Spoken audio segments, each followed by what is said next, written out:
Sometimes we have to get off our bike and push it, or even pick it up to get round obstacles. These obstacles in life can be people or situations that aren't going our way. In this vlog, I'm going to show you how we as a family have manoeuvred around our obstacle. And if you've been watching the playlist, Living Our Best Life, which this is a part of, this is the next part. So if you haven't seen the other part, go and check it out. If you're new here, I'm Carrie, a mindfulness teacher, and this playlist is about how we as a family are living our best life. We are selling everything we own to go travelling as a family, and I'm bringing you along on the journey, and it's already been a roller coaster. So here we go. Where are we up to? So just to give you a little bit of catch up, in the last video I mentioned these obstacles, and it was that our house sale fell through.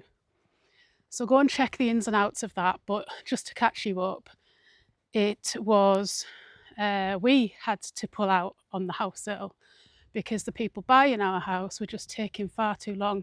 Now I know some of you will say, well, surely waiting another few weeks is better than putting it on the market, because it wasn't even on the market in the first place. Surely it's better to wait it out than to go through the rigmarole and the extra expense of putting it on the market and all the rest of it, which is what we did.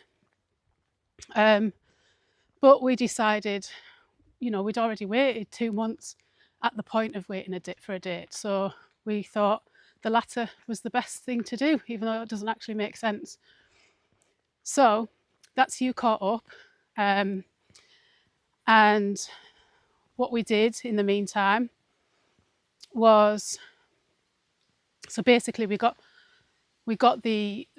the people before a deadline, and the deadline came and went. So we put our heads together and was like, right, it's going on the market, because it never was on the market, and we've got to do the pictures, and we've just been so busy and selling everything that we didn't have time to really keep on top of the garden and all that stuff. So we pulled our socks up, and off we got on with getting the house tarted up to go on the market. So hubby did some outdoor painting on the house. I obviously did the inside bits and it was looking good. So we got it on the market, picked an estate agent. Luckily we just went with someone who could do it there and there, do the pictures there and then, because we had a nice day, not like today, very cloudy, because our house is all about the views. So got on the market, and I think we went on the Tuesday, and we were hoping to do block viewings. So we picked that Saturday to do them. Gets put on live, goes live. 2 hours later, the phone's ringing. We're like, way, we're off. Right, okay, we've got one booked in. And then the rest of Tuesday, nothing. Wednesday, nothing. Thursday, nothing. Friday, nothing. We're like, oh, we've only got one viewing booked for Saturday. As it turns out, you only need one viewing, right? You only need one interested party. So they were making all the right sounds when they came to view on the Saturday, and put an offer in there and then. Slightly low. We asked them to up it a little bit, and we took that offer. So we sold. Within what's that, Tuesday, Wednesday, Thursday, Friday, Saturday, 4 days. Yeah, we sold in 4 days. So good stuff. We were moving, and that was getting on for 2 weeks ago. So we've redone the paperwork and sent that back, and I'm just waiting for the surveyor to come round, really. And once that's round, the ball's moving in my eyes. Excuse me. So that's where we're up to. So now the timeline's looking to be about October before we go travelling. So that's given us a couple of extra months here to integrate as a family, because hubby has left work now. We now have no income, which is a bit scary. We did manage to sell the house for a bit more, which covers that, so that's good. But we're now enjoying time as a family 24/7. So this is what it's going to be like. I know probably some world schooling, traveling families might look at this. And, here's me, a mindfulness teacher, and I say about being as a family and connecting, and all the regrets people have is not spending enough time with the family. And that's the reason why we're doing it. But it's not all unicorns and rainbows, is it? To be with your family 24/7, it's not easy. And particularly hubby coming out of work when he's worked all his life, full time, all his life. And I think we've got to make a point of that it's difficult for men, particularly if that's been their role, to then just stop. I mean, he's not stopping work. We're both working on these businesses, but it's hard, and then he's got days where he's with the kids, like today, and it's difficult because in his eyes it's a different thing to motivate yourself for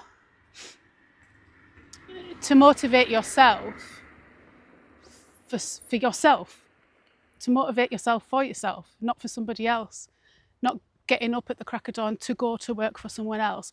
That's been really hard for him to adjust. So I'm just curious if any travelling or world schooling families particularly husbands, or however your situation is in your family, but particularly husbands and dads that have left their work and job to do this. How have you felt about that, and how did you manage that transition period?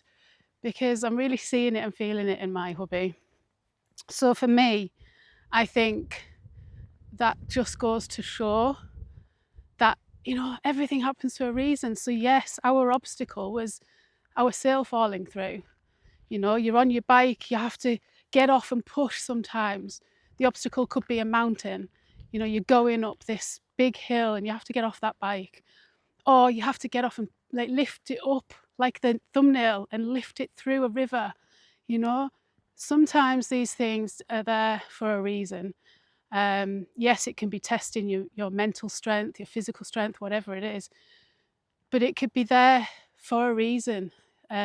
So I feel like we are still here for an extra 2-3 months for a reason, and maybe it is to have us all adjust to this life before we get out there, so we can fully enjoy it when we get out there. We're not still adjusting in the midst of it all, I was only just saying that to husband yesterday because, it just feels like we're in this massive transition period, and we're being blessed with some extra time to adjust and to focus on our businesses, which is what we were going to do for a little bit after we left anyway, but do it in this country. But at this time of year now because we're well into the peak season, it was going to cost us a fortune. So it's actually cheaper for us to live in our house for a little bit longer and just flip it a little bit. So I'm picking up my bike, I'm manoeuvring around this obstacle, and I'm working with what I can't change. And that's what mindfulness is all about, What can you change and what can't you change, and what can you then accept? Do something about it if you can, if not, accept it and move on, which is what we're doing. Just little look at these little notes. So the last video was about the disappointment of us having to pull out of the house sale. And I showed you on that video about me sitting in that disappointment and being with it. So that's the obstacle. We're moving around it. It feels a bit odd, feels a bit strange, but that's what it is. So let me know in the comments any obstacles in your road right now, whether that be yourself or your family. And what are you doing to work around your obstacle? Because once you're aware of it, you really can be with it and move around it. So let me know in the comments. That's what I've got for you. Much love. Bye for now.